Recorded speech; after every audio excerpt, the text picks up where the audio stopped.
Okay. Hey guys. Sorry, I'm not. I've got a few. I have 4 right now to get the intros on and get uploaded. Just haven't been. I'm tired. This one that I found is something that I think everybody will enjoy because how many people like making the classic Christmas cutout cookies and using the colored sugar? My mom did. They were really cool. This one's called How to Make Colored Sugar Organic, No Food Dyes. So, here we go.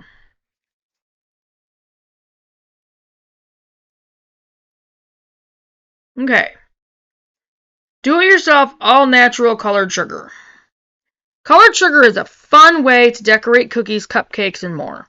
Learn how to make colored sugar that is organic and without chemical food coloring. During a recent trip to the grocery store, we found ourselves on the sugar aisle standing in front of the sprinkles and jars of colored sugar. My 3-year-old son was completely enamored. He wanted to buy every shape and size with sugary goodness in front of him so we could take it home and decorate our cookies with them. He didn't know about all the food dye and chemicals hidden inside the glittering edible gems, but I did. So I gently told him no, but that I would find a way to make some organic... Stupid ads. All-natural, dye-free colored sugar for him to use instead. Really?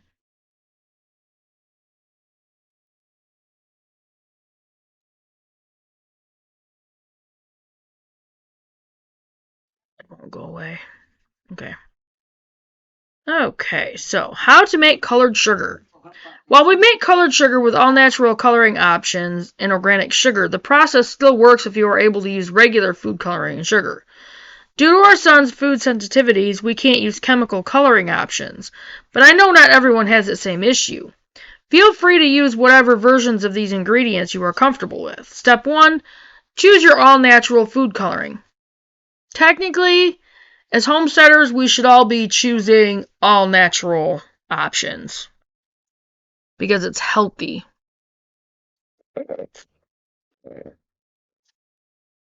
Now, one could argue that at Christmas, but there's still a way to do all the goody stuff at Christmas and still be pretty healthy. So there are several different all-natural food coloring options that you can purchase. We use the Watkins All-Natural Liquid Food Coloring, which includes red, green, yellow, and blue. Okay, I'll show you that. And you can easily get those on Amazon. I've seen that on Amazon. You can also find the color from Nature by McCormick at most grocery stores in my area, though they weren't with the food coloring, but with the spices instead. Weird. Note that color from Nature all-natural food coloring is in powdered form. You can also make your own all-natural food coloring, which is probably what I will do in the future. Gemma the Bold Baker has a great tutorial on making your own food coloring. That was Gemma the Bold Baker.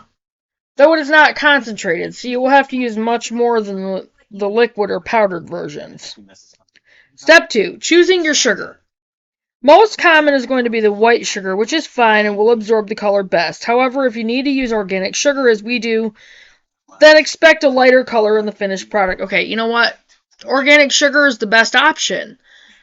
As homesteaders, we shouldn't be using that refined, chemically laden sugar anyway. I have not tried this with coconut sugar. I bet that would be really good. But it should work the same way and create a darker, more muted version of the colors in question. I'll have to remember that. Step 3. Combining the sugar and coloring.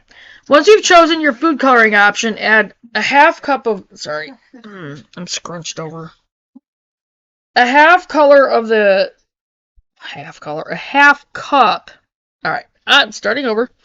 Once you've chosen your food coloring option, add a half cup of white sugar to a Ziploc bag. You need to be able to knead the mix, so don't do this in a bowl. Add 4 to 12 drops of food coloring to the bag, depending on the shade you want to achieve. Note, if you are using a powdered food coloring, you'll need to add a bit of water, a few drops, to the bag in order to get the powder to activate. Knead and shake the bag until a consistent color is achieved. Repeat with additional coloring if you want it to be darker. Step 4. Using and storing your homemade colored sugar. Note that the colored sugar is ready. Now that the colored sugar is ready, you can use it right away. If you want to store it, you'll need to let it dry for a while before putting it in a jar, as the moisture will cause issues long term. To do this, you can place the sugar on a paper plate and leave it out at room temperature for a few days, stirring occasionally. If the mix is really moist, like if you use homemade food coloring, place the colored sugar in the oven at the lowest temperature for 2 to 4 hours, or until fully dry. I can't talk today. Or until fully dry. Probably because I'm so tired. Allow it to cool completely before storing. Once your sugar is ready to store, place it in an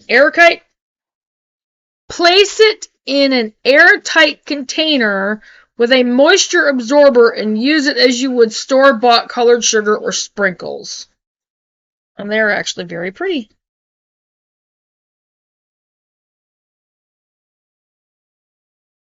My 3-year-old decorated the cookies pictured and had a ball with our gorgeous homemade colored sugar. And I had a ball knowing it was chemical-free dye and completely natural. Okay, so that was homemade colored sugar. Doesn't sound too terribly difficult. And I'm going to try it with the cane sugar, the organic sugar that we buy, along with the coconut sugar. So, and when I do, I'll do a video, I promise. So, not going to be doing it this year. Got too much going on. Too close to Christmas. So, that was how to make colored sugar. Organic, no food dye. Okay. So, I'll get this one on the list, and I'll make sure these get uploaded today. So, just as a little, not update, but if you're new to the channel, we are Faith First Farm and Homestead. We have 12.53 acres. Yeah, I found out it was 5.3, not 12.54. My bad for 0.01 acres. Anyway, we have 12.53 acres down here in Oklahoma. We moved down here from Michigan a little over a year ago, and we are not on our property yet. Our goal is to be on the property this spring.